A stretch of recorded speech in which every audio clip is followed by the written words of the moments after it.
2017 Subaru Forester. So front end collision, condenser is going to get replaced. Of course, the radiator, you can see it all snapped off right here, broken.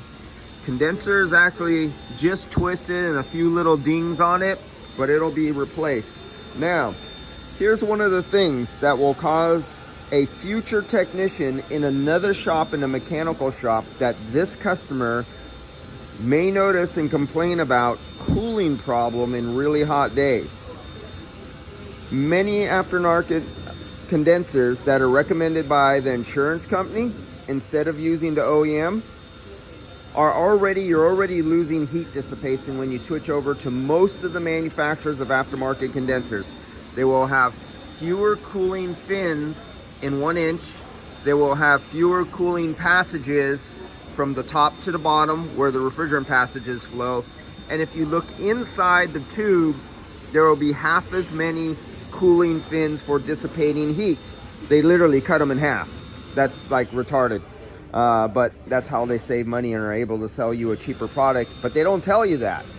They usually put words in there like and meets OEM manufacturer specifications, and they'll have a toilet paper piece of paper that may say it was third-party tested and it's OSI 9001 or something like that, certified plant that's manufacturing. That's all BS marketing bullshit. Now take a really close look on here, and what do you see around this condenser that you don't see on many condensers? You see that foam right there? You see this right here? Do you see how tightly sealed that is up against the sheet metal? That must be replaced. Do you see the foam down here?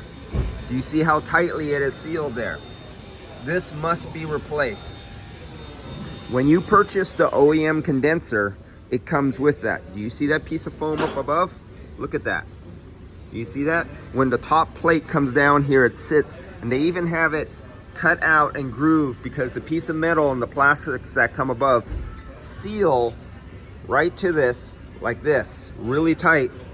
And they don't allow, when the hood is closed and the fans are running and it's 100 degrees outside, you have the heat from the engine, the heat from the radiator, the heat from the condenser, the heat from the exhaust manifolds, all radiating and pressurized because the fans are going under the hood.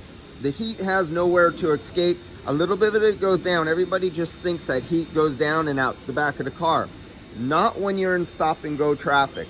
This is where technicians will have problems if they're trying to diagnose a lack of cooling problem inside their stall in the garage. What do? You open up the hood, so you're releasing some of the heat. Some will have problems and some this will cure the problem, but you don't know it as a technician.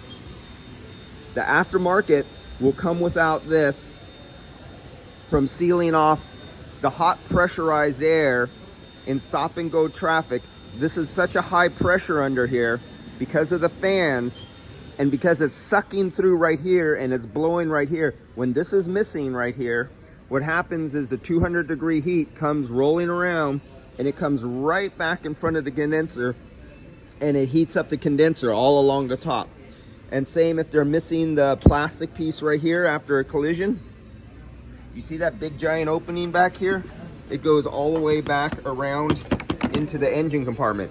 So all this hot air comes traveling around and it goes around to the side, and you have 190, 210 degree air rolling over here all along the side, reheating the refrigerant you're trying to cool off.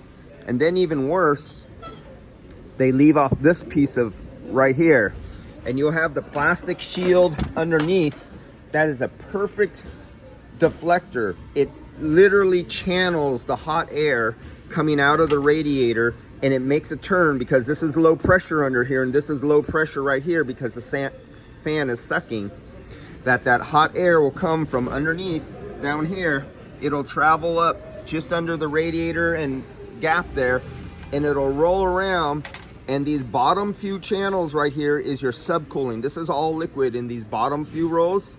Those are your most important rows of refrigerant to dissipate heat, the last chance. And what do? They leave off this piece of rubber right here, this little foam, and it rolls around, and what you're trying to cool down to just a few degrees over ambient temperature gets reheated with 200-degree air. That's just AC suicide, okay? That's murder, that's theft.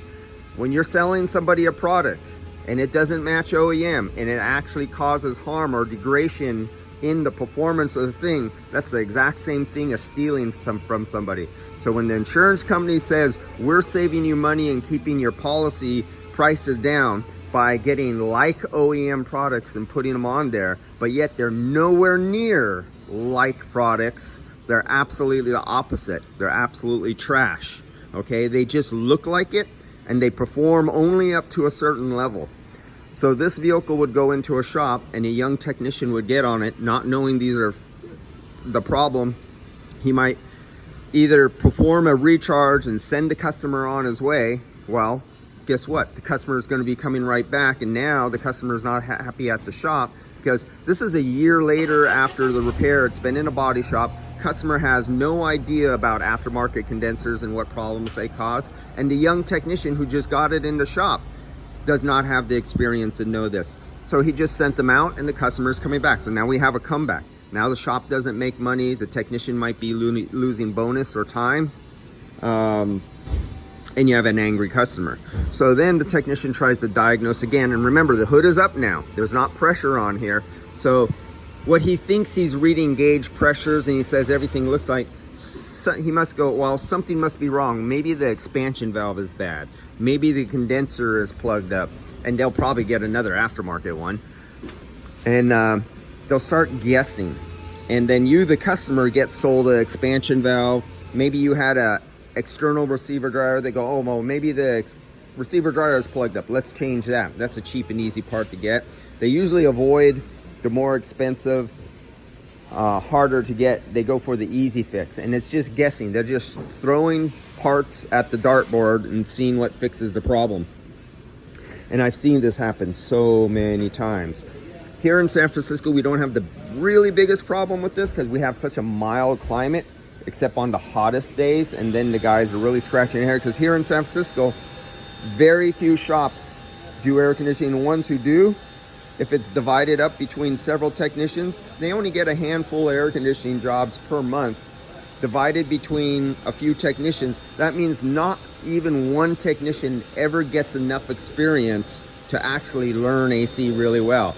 Just good enough to get it cooling again and make a happy customer, and as long as he feels heat coming out of the dash, that's called a successful job. No, that's not a successful job if it's not performing well. So that's just one of the scenarios that comes up when aftermarket condensers go on a car that are absolutely not on a level, even playing field with the OEM condensers. All right, guys, I'll see you later. I was just performing a recovery on this one, and for the, as you can see, obvious repairs that are needed. See you guys later.